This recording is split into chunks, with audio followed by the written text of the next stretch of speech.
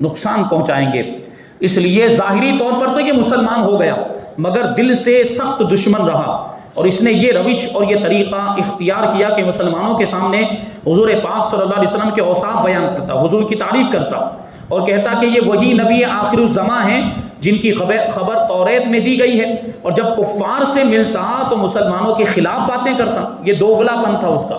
منافق وہ دوگلا ہوتا ہے، بہت بڑا دوگلا۔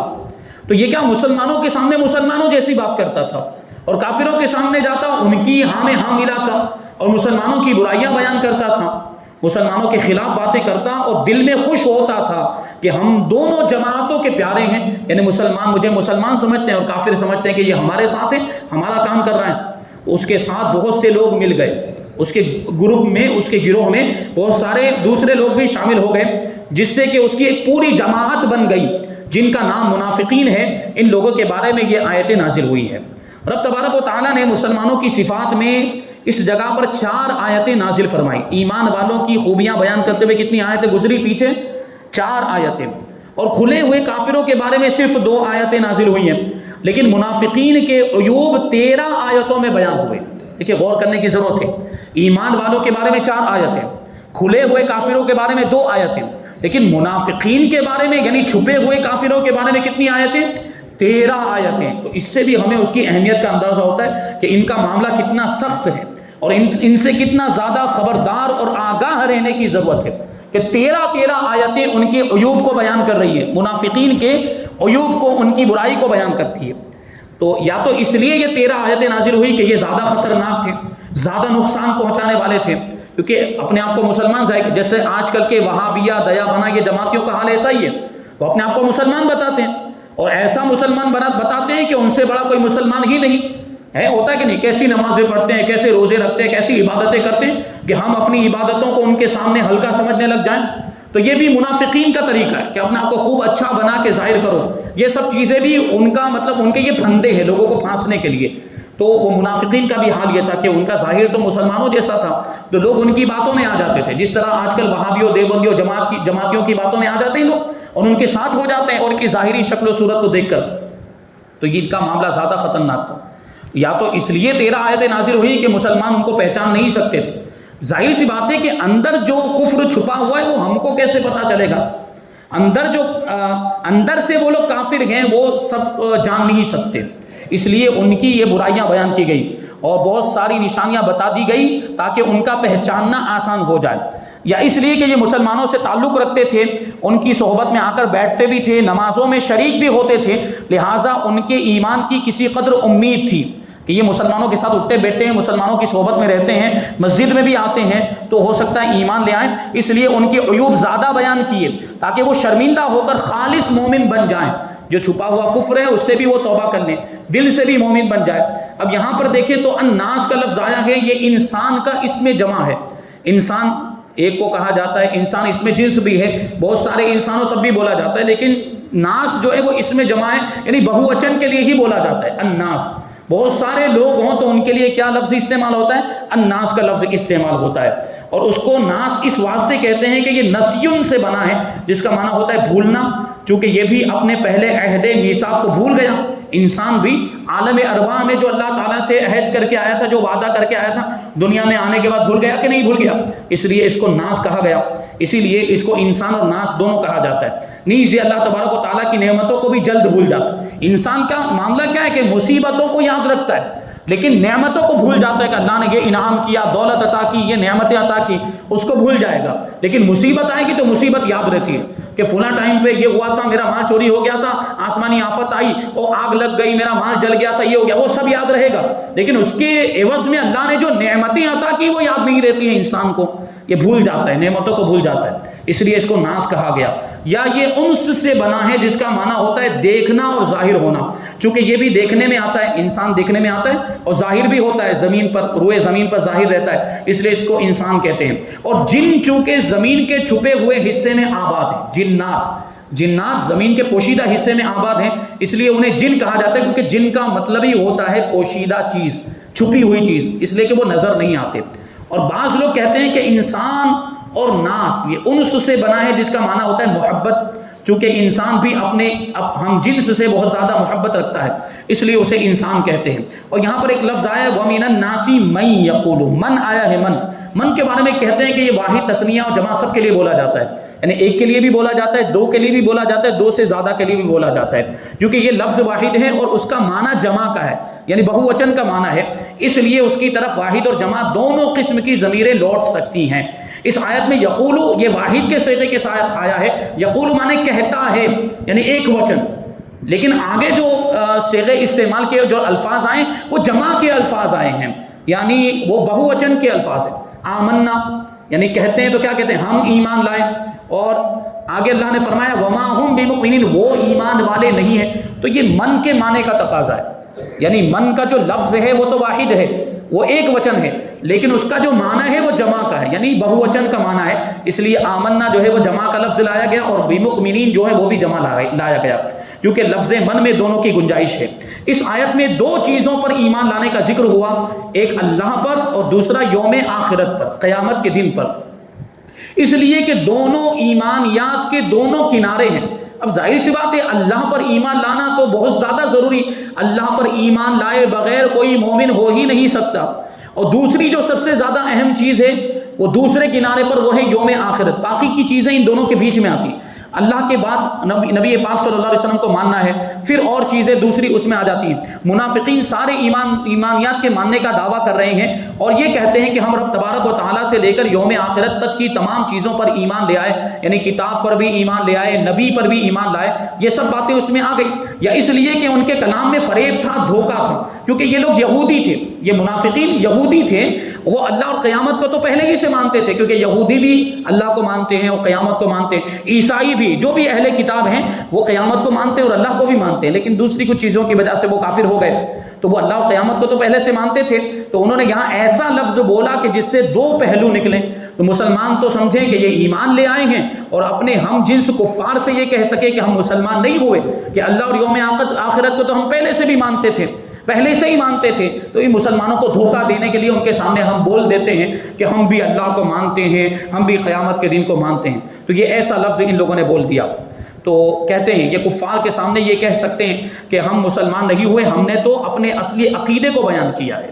تو وما ہم بمؤمنین میں اس کی نہایت عمدہ طریقے سے تردید فرما دی گئی، ان کا رد کر دیا گیا کہ وہ جو کہہ رہے ہیں اس میں وہ جھوٹے ہیں، یعنی وہ ایمان والے نہیں ہیں. وہ اگرچہ یہ کہہ رہے ہیں کہ ہم اللہ پر ایمان لائے ہیں، آخرت کے دن پر ایمان لائے، لیکن وہ ایمان والے نہیں، ان کے دل میں ایمان نہیں. کیونکہ یہاں یہ فرمایا گیا کہ وہ مومنین کی جماعت ہی سے نہیں، ایمان والوں سے ان کا کوئی تعلق ہی نہیں، یا یہ کہ وہ اصل سے مومن ہی نہیں ہے، شروع ہی سے مومن نہیں ہے. اس آیت کریمہ میں منافقین کا کلام نقل فرمایا گیا ہے. وہ بظاہر کہتے تھے کہ ہم ایمان لے آئے اور مسلمان ہو گئے تاکہ مسلمانوں میں مل کر دنیاوی فائدہ حاصل کر سکیں، اور اپنے ظاہری اسلام کو آڑ بنا کر ہر قسم کی سختی سے بچے رہے. مگر چونکہ یہ ایمان حقیقی نہیں تھا اور خلوص دل سے انہیں میسر نہیں تھا، فقط زبان سے اسلام کا دعویٰ کرنا اللہ تبارک و تعالیٰ کے نزدیک کوئی حیثیت نہیں رکھتا. دل میں بھی ایمان ہونا چاہیے. لہٰذا مسلمانوں کی تنبیہ کے لیے، ان کو آگاہ کرنے کے لیے فرمایا گیا کہ یہ لوگ فریبی ہیں، یہ لوگ دھوکے باز ہیں، یہ لوگ جھوٹے ہیں، مسلمان نہیں. ان کے عیوب قرآن کریم نے مختلف جگہوں پر بیان فرمائے ہیں، اور جو کچھ انہوں نے غزوات میں فتور برپا کیے، جنگوں کے موقع پر ان کا نفاق ظاہر ہوتا تھا. جنگوں کے موقع پر، جیسے جنگ احد کے موقع پر یہ عبداللہ ابن ابی منافق اپنے ساتھ بہت سارے لوگوں کو، سینکڑوں لوگوں کو لے کر آیا تھا، لیکن جب اس کی رائے کو نہیں مانا گیا، اس کے مشورے کو نہیں مانا گیا، تو وہ جو جتنے لوگوں کو لے کر آیا تھا ان کو لے کر بھاگ گیا، واپس چلا گیا میدان جنگ چھوڑ کر. گویا کہ اس کو ایک بہانہ مل گیا، کیونکہ یہ منافق ہے، دل میں تو ایمان نہیں. جو ایمان والا ہوتا ہے وہ اسلام کے لیے اور نبی پاک صلی اللہ علیہ وسلم کے لیے اپنی جان بھی قربان کرنے کا جذبہ رکھتا ہے، جو سچا مومن ہوتا ہے. لیکن منافق ظاہر سی بات اندر سے کافر ہے، تو وہ اپنی جان کیوں قربان کرے گا؟ وہ جہاد میں کیوں جائے گا؟ وہ جنگوں میں کیوں جائے گا؟ تو یہ ان کو بہانہ مل گیا. تو کوئی ایسے موقع پر ان کا نفاق ظاہر ہو جاتا ہے. یہ منافقین کا، جہاں سختی والی باتیں ہوتی، جہاں سخت احکام نازل ہو، نماز پڑھنے میں ان کو سستی آتی ہے، اور جو دوسرے زکوٰۃ ادا کرنے میں بھی بہانے کرتے ہیں، اور اس طرح جنگوں میں شرکت کرنے سے بھی ان کو یہ تکلیف ہوتی ہے، یا یہ کہ دور بھاگتے ہیں، وہ بھی قرآن پاک میں ذکر کیا گیا ہے. ان آیتوں سے اللہ تبارک و تعالیٰ نے نفاق کی جڑ کو ہی کاٹ دیا ہے. اس آیت کریمہ سے چند فائدے حاصل ہوئے. پہلا فائدہ یہ کہ انسانوں میں چند گروہ ہیں. ایک وہ جو دل اور زبان دونوں سے ایمان والے، یعنی دل میں بھی ایمان ہے اور زبان سے اقرار بھی کرتے ہیں، یعنی زبان سے اپنے آپ کو مومن اور مسلمان کہتے بھی ہیں، اور ان کو مخلصین کہا گیا ہے. یہ مخلص، خالص ایمان والے، اپنے ایمان میں خلوص والے ہیں.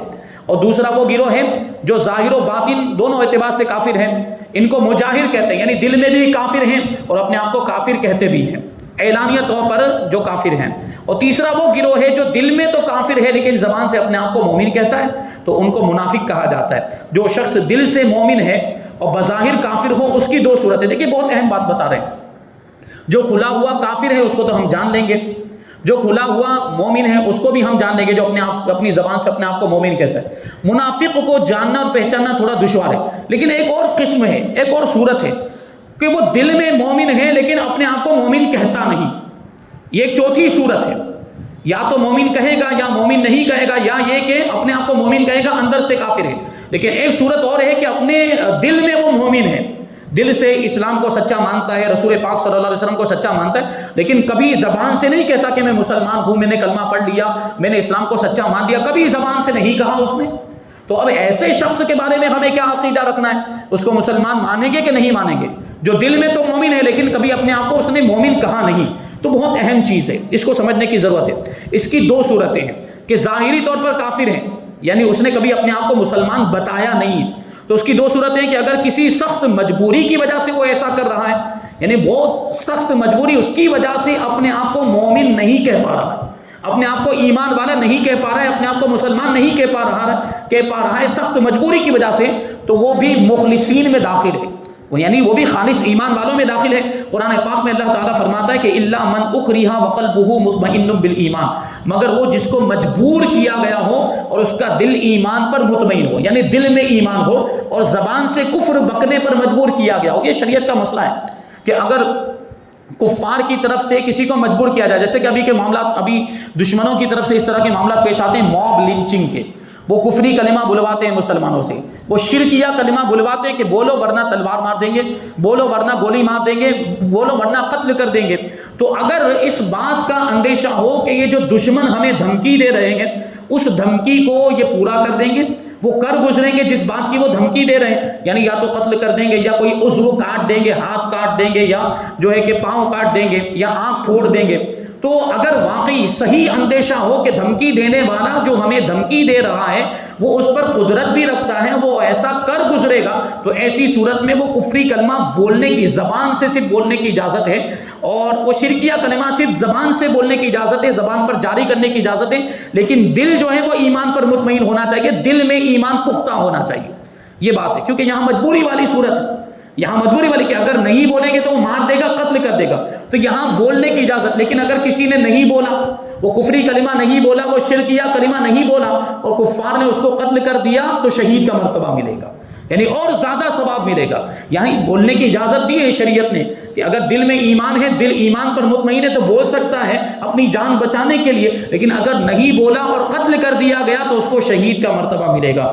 تو اگر کسی مجبوری کی وجہ سے اپنے آپ کو مومن ظاہر نہیں کر پا رہا ہے تو ایسی صورت میں وہ بھی مخلص ایمان والوں میں شمار ہوگا. جیسے کبھی ہو سکتا ہے کہ غیر قوم میں کوئی ایسا شخص ہے جس کے سامنے اسلام کی حقانیت ظاہر ہو گئی، لیکن اپنی قوم کے ڈر سے کہ اگر اس کو صحیح اندیشہ ہے کہ اگر میں نے اپنے آپ کو مومن کہا، یعنی میں نے اپنے اسلام کو ظاہر کر دیا، اپنے ایمان کو ظاہر کر دیا، تو یہ لوگ مجھے قتل کر دیں گے. اس کو غالب گمان ہے، اپنی قوم سے وہ ڈرتا ہے کہ میں اگر اپنے آپ کو مسلمان کہوں گا تو یہ مجھے مار ڈالیں گے، اس وجہ سے وہ نہیں کہہ رہا ہے، دل سے مومن ہو چکا ہے، دل میں ایمان ہے، تو وہ مخلصین میں شمار ہوگا. لیکن اب سوال یہ پیدا ہوتا ہے کہ ہمیں کیسے پتہ چلے گا کہ وہ دل سے مومن ہے؟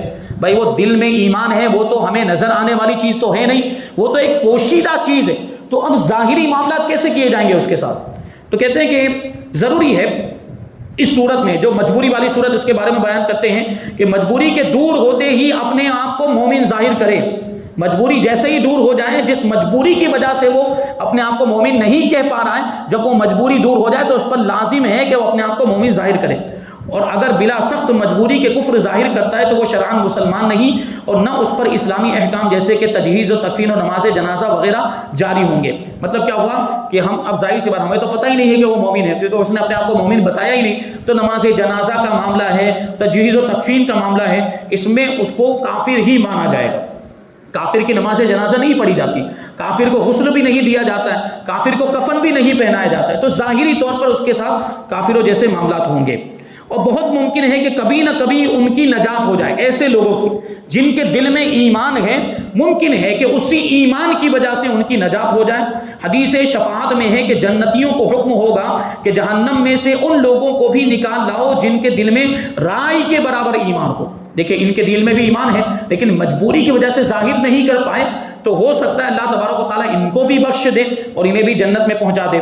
چنانچہ جنتی اس حکم پر عمل کریں گے. اللہ تبارک و تعالیٰ ارشاد فرمائے گا شفعاء، کہ اپنی شفاعت سے بخشوا دیے گئے، یعنی اپنی شفاعت سے ان کو بخشوا دیا گیا. اب اپنی شفاعت کا مطلب کیا؟ وہ جو رائی کے دانے کے برابر بھی اگر ان کے دل میں ایمان ہوگا، اسی ایمان کی وجہ سے ان کی بخشش ہو جائے گی. اب اللہ تبارک و، یعنی کیا مطلب ہوا کہ جن لوگوں کو اللہ تبارک و تعالیٰ نے شفاعت کرنے کا اختیار دیا، قیامت کے دن وہ سارے شفاعت کریں گے، حضور پاک صلی اللہ علیہ وسلم شفاعت کا دروازہ کھولیں گے، پھر حضور کے صدقے میں انبیاء کرام کو، اولیاء کرام کو، صلحاء کو، نیک لوگوں کو، صالحین کو، حفاظ کو، علماء کو، مشائخ کو یہ شفاعت کرنے کا اختیار ملے گا۔ لوگ اپنے متعلقین کو بخشوا کر جنت میں لے کر جائیں گے۔ یہ سب ہو جائے گا، تب اللہ تبارک و تعالیٰ فرمائے گا کہ اب میری باری ہے۔ اللہ تبارک و تعالیٰ فرمائے گا، اور اللہ تبارک و تعالیٰ اپنا ایک لب بھر کے، یعنی قدرت کا ایک لب بھر کے جہنمیوں کو جہنم سے نکالے گا۔ یعنی لوگ تو شفاعت کر چکے، اب پروردگار جو ہے اپنے قدرت کے دستے قدرت سے ایک لب بھر کے، اس طریقے سے ہم جو ایک لب بھرتے ہیں، اب اس کی کیفیت کیا ہے وہ ہم یہاں سے نہیں بتا سکتے کہ اللہ تبارک و تعالیٰ کا دستے قدرت کیسا ہوگا۔ وہ لب بھرنا، یہ لب بھرنا یعنی دونوں ہاتھوں کو ملا کر کوئی چیز اس میں بھر لینا، جیسے گیہوں ہے، چاول ہیں، وہ کہیں پہ ڈھیر رکھے ہوئے، اس کو ایسے دونوں ہاتھوں سے بھر لینا، اس کو اردو میں لب بھرنا کہتے ہیں۔ تو دستے قدرت سے پروردگار اپنے دستے قدرت سے لب بھر کے جہنمیوں کو جہنم سے نکالے گا۔ اب یہ وہی لوگ ہوں گے جو اپنے دل میں ایمان رکھتے تھے لیکن کسی مجبوری کی وجہ سے ایمان کو ظاہر نہیں کر پائے۔ تفسیر روح البیان شریف میں لکھا ہے کہ یہ لوگ وہ ہوں گے جو شرعاً کافر تھے لیکن دل میں مومن تھے، کیونکہ ہمیں تو پتہ نہیں ہے کہ وہ مومن ہے، وہ اپنے آپ کو اس نے کبھی مومن ظاہر نہیں کیا، تو ہم شریعت کا حکم یہ ہے کہ ہم اسے کافر سمجھیں گے، اور جو اس کے دل کا معاملہ ہے وہ اللہ کے حوالے کر دیں گے۔ تو یہ چیز یہاں پر بیان کی گئی ہے، ان کے ساتھ اس طرح کا معاملہ کیا جائے گا۔ اللہ تبارک و تعالیٰ ایسے لوگوں کو جہنم سے نکالے گا اور جنت میں داخل فرمائے گا۔ اب منافق کا مطلب کیا ہوتا ہے اس کو بتائیں گے، اور اس آیت کریمہ کے کچھ اور فائدے ہیں، پھر انشاءاللہ تبارک و تعالیٰ اس کے بعد والی آیت کریمہ یعنی آیت نمبر 9 کی تفسیر ہم آئندہ درس میں شامل کریں گے۔ اللہ تبارک و تعالیٰ کی بارگاہ میں دعا ہے کہ جو کچھ بھی بیان ہوا اس پر ہم سب کو عمل کرنے کی توفیق عطا فرمائے، اور نور قرآن سے ہم سب کے دلوں کو روشن اور منور فرمائے۔ وما علینا الا البلاغ۔